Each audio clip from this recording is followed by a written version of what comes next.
नमस्कार, मैं निशा अंसारी, वो सो महाराष्ट्र न्यूज़ के साथ में। और आज हम साइन स्टेशन के नजदीक में मौजूद है। जिस तरीके से कश्मीर के पहलगाम में आतंकवादी हमला हुआ है और आज कहीं ना कहीं पूरे भारत के अंदर, चाहे पार्टी कोई भी हो, लोग कोई भी हो, जात कोई भी हो, लेकिन हर जगह पर आंदोलन हो रहा है। हर जगह पर सरकार से डिमांड की जा रही है कि ऐसे आतंकवादियों को सबक सिखाना चाहिए। आज समाजवादी की तरफ से यहाँ पर बहुत सारे लोग मौजूद हैं। राजू कोरडे जी यहाँ पर है, धराई बचाओ आंदोलन के। राजू कोरडे जी, जिस तरीके से आज पूरे भारत के गली मोहल्लों से ये आवाज उठ रही है कि पाकिस्तान को सबक सिखाना चाहिए, और कहीं ना कहीं भारत के प्रधानमंत्री नरेंद्र मोदी जी बहुत सारी सबक देने की बातें भी कर रहे हैं, क्या लगता है कि ये बातें होंगी या प्रैक्टिकल ग्राउंड पे भी कुछ होगा?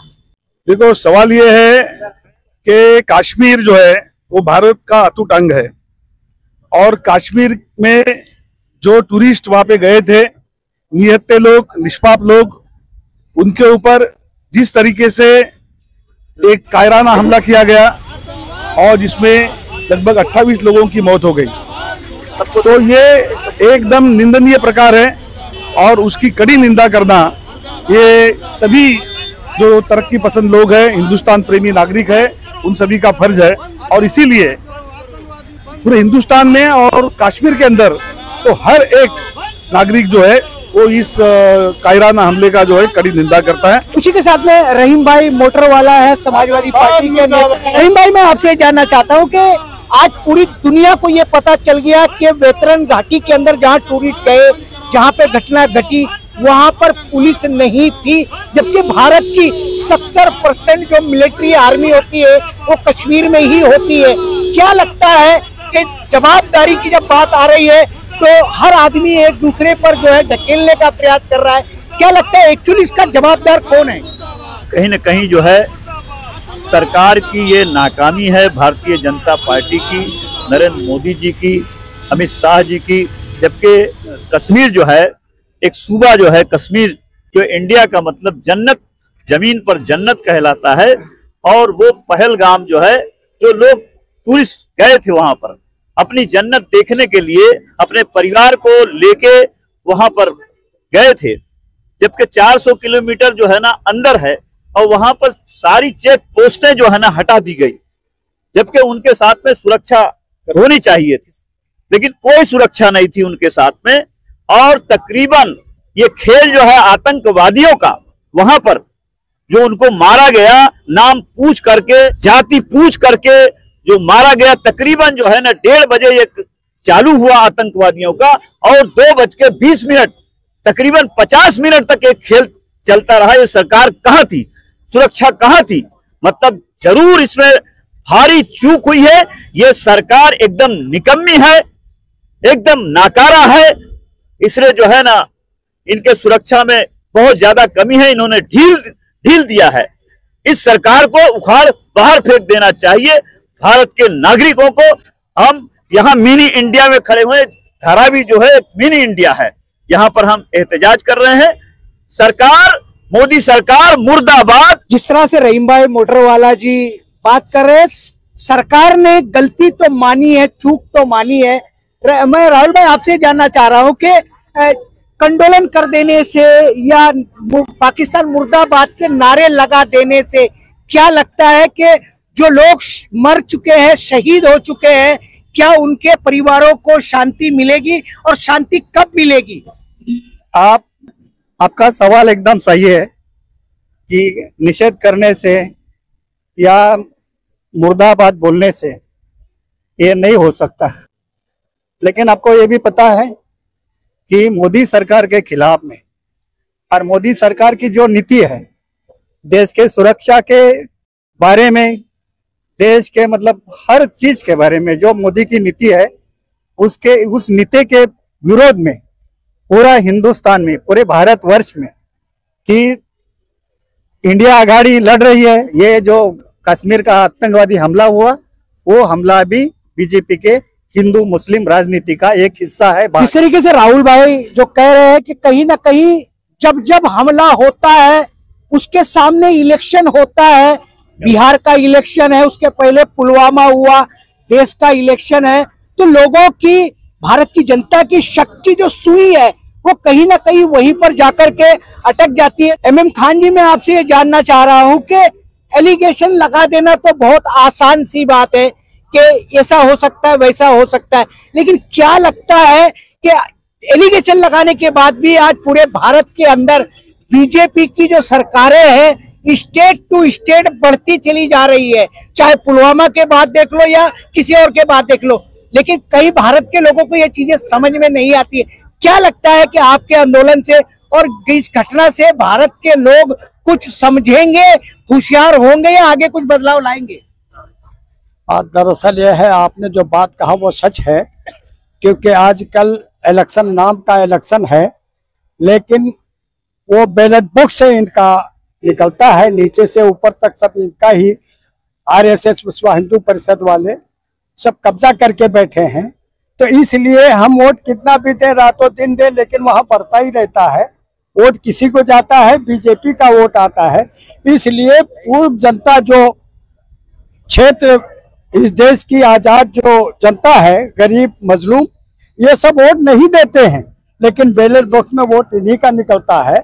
और आजकल बीजेपी के सरकार में हमेशा मजहबी नारा को आगे लाके, मजहबी बात को दिल दुखा करके हमेशा जो है वोटों को लूटने का काम किया है। चलिए, उसी के साथ में धारावी बचाओ आंदोलन के जनक बाबूराव माने जी यहाँ पर पहुंचे हुए हैं। बाबूराव माने साहेब, मी तुम्हाला एक विचार इच्छितो की ज्या प्रकारे आम्ही सगळ्या लोकांची ते चर्चा करतोय, पुलवामा झाला, पहलगाम झाला, पण ह्याच्यानंतर कुठे ना कुठे जे लोक म्हणताय की बीजेपी सरकारची एक मोनोपोली आहे की जेव्हा जेव्हा इलेक्शन येतो तेव्हा तेव्हा असं घडवायचा, EVM हॅक करायचा, असं एलिगेशन लोक करतात। पण तुम्हाला नाही वाटत काय की जे EVM आहे ते माणसानेच बनवलेली आहे, जे सगळे काय ते माणसानेच प्रमोट केलेलं आहे, पण कुठे ना कुठे आज देशातले जे मोठे मोठे नेते आहे, विपक्ष, ते कुठे ना कुठे जसं आता हे सिक्युरिटी पर्पज फेलियर झालेला आहे, अशा EVM रोखण्यामध्ये, वोटिंग पर्सेंटेज रोखण्यामध्ये भारताचे सर्व विपक्षाचे नेते फेलियर झालेले आहेत। निश्चितपणे या ठिकाणी आपण जी या ठिकाणी भूमिका आता मांडली त्या भूमिकेमध्ये प्रचंड तथ्य आहे। आणि भारतीय जनता पक्षाचं जे विद्वेषाचं राजकारण सध्या चालू आहे, हिंदू मुस्लिम अशा तऱ्हेची विचारधारा पसरून समाजामध्ये फूट पाडून EVMच्या विरोधात या देशातली जनता जी आता लढायला उभी राहते, तर तिचं लक्ष हिंदू मुस्लिम दंग्याकडे वळवायचं आणि EVM वरचं लक्ष लोकांचं बाजूला करायचं, अशा तऱ्हेचा सुद्धा या सरकारचा डाव आहे। आणि जेवढे हिंदू मरतील अशा तऱ्हेच्या दंग्यामध्ये, तेवढं मुसलमानांच्या विरोधात यांना बोंबलायला संधी मिळेल, अशा तऱ्हेचा प्रयत्न सुद्धा या सरकारचा आहे। वो सरकार निकम्मी है, वो सरकार आतंकवाद मुर्दाबाद, मुर्दाबाद मुर्दाबाद। ज्या प्रकारे बाबूराव माने साहेबांनी जे प्रश्न उभे केले, प्रश्न महत्वाचे आहे। साम्या कोरडे इथे आहात, सुसज्जित आहे, शिकलेली आहे मुली, ज्या प्रकारे आपण चर्चा करतोय आणि ज्या प्रकारे पहलगामच्या घटना झाल्या आणि त्यामध्ये एक एमिनेशन करूया आपण की ज्या लोकांनी, मुस्लिम समाजाच्या लोकांनी, घुडसवार लोकांनी ज्या प्रकारे आपले हिंदुस्थानीचा जीव वाचवण्याकरता आपले स्वतः जीवाची बळी दिली, जर असा झाला नसता, त्या मुस्लिम समाजाचे लोक मेले नसते, तर या भारतामध्ये काय परिस्थिती झाली असती? पहलगामच्या दहशतवादी हल्ल्यामध्ये जे भारतीय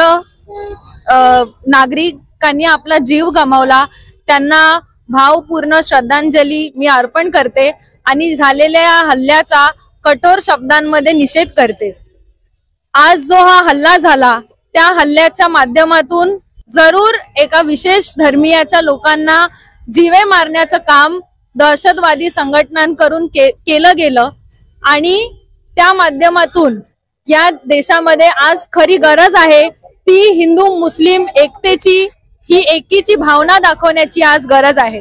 कारण जे हिंदू किंवा मुस्लिम आपले बांधव गेले, ज्यांनी जीव गमावला, ते सगळ्यात आधी भारतीय होते आणि जे समाजकंटक संस्था किंवा जे व्यक्ती या घटनेच्या नावाखाली या देशामध्ये धर्माधर्मामध्ये फूट पाडण्याचं काम करतायत, व्हॉट्सअप वरती फेक मेसेजेस पसरवतायत.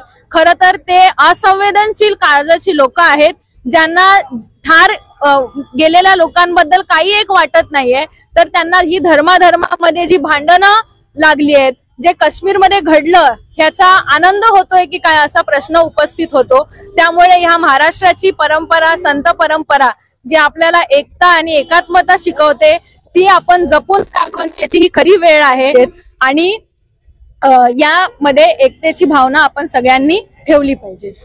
जिस तरीके से साम्या कोर्टे जी ने एकता एकात्मता की बात की है, कहीं ना कहीं हर बार जब ऐसा होता है तो एकता एकात्मता की बात हम करते हैं. अशफाक भाई, मैं आपसे जानना एक आखिरी सवाल ये ले लूंगा कि एकता एकात्मता की बात जब आती है जब कोई घटना घट जाती है, लेकिन उससे पहले लोग आपस में ही लड़ाइयां करते रहते हैं.